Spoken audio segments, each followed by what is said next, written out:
প্রিয় বন্ধুরা, বর্তমানে একজন বাংলাদেশের অন্যতম জনপ্রিয় অভিনেত্রী হচ্ছেন তাসনিয়া ফারিন। তার অসাধারণ অভিনয় এবং টোল পড়া মুখের হাসি দিয়ে প্রতিটা দর্শকের মন জয় করে নিচ্ছেন তাসনিয়া ফারিন। তো আপনারা তাসনিয়া ফারিনকে চিনলেও তার ব্যক্তিগত অনেক বিষয় নিয়ে আপনারা জানেন না। তাই আজকে আমি আপনাদেরকে জানাবো বাস্তবে কে এই তাসনিয়া ফারিন, কি তার জীবন পরিচয় এবং তার আসল পরিচয়, তার বাড়ি গাড়ি টাকা পয়সা বিস্তারিত সব ধরনের বিষয় জানতে পারবেন আজকের এই ভিডিওতে। আর এই রকম সেলিব্রিটিদের ভিডিও এবং জীবন কাহিনী জানতে চাইলে অবশ্যই আমাদের চ্যানেলটা সাবস্ক্রাইব করে পাশে থাকবেন। তাসনিয়া ফারিন বাংলাদেশের মেহেরপুর জেলায় জন্মগ্রহণ করেন। 1997 সালে 30 জানুয়ারি তিনি জন্মগ্রহণ করেন। তাই হিসাব করলে বর্তমান বয়স 28 বছর।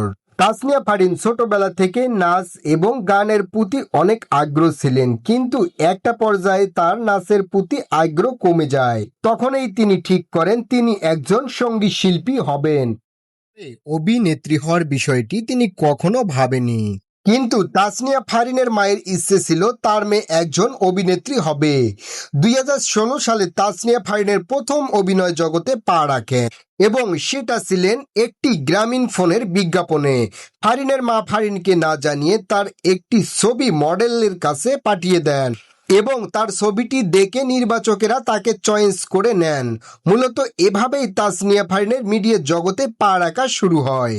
তাসনিয়া ফারিনের উচ্চতা 5 ফুট 4 ইঞ্চি। তার অভিনয়ের প্রথম নাটক আমরা ফিরব কবে, এই নাটকটি 2017 সালে প্রকাশিত হলেও এই নাটকের অভিনয় করার পরে তিনি 1 বছরের জন্য বিরতি চলে যান এবং 2018 সাল থেকে এখন পর্যন্ত তিনি নাটক জগতেই অভিনয় করে যাচ্ছে।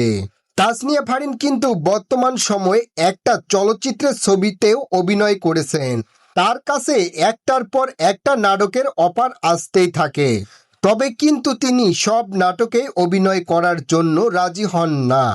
নাটকের কাহিনী এবং অভিনয় পছন্দ হলেই নাটকের জন্য প্রস্তুতি নেন। তাসনিয়া ফারিন ইসলাম ধর্মী অনুসারী।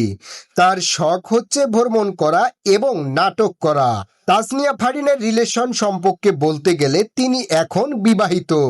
প্রিয় বন্ধুরা, তাসনিয়া ফারিনের নাটক এবং তার অভিনয়গুলো আপনাদের কাছে কিরকম লাগে অবশ্যই আমাদের কমেন্ট বক্সে জানাবেন। আল্লাহ হাফেজ, ভালো থাকবেন, সুস্থ থাকবেন, দেখা হবে নতুন কোনো ভিডিওতে।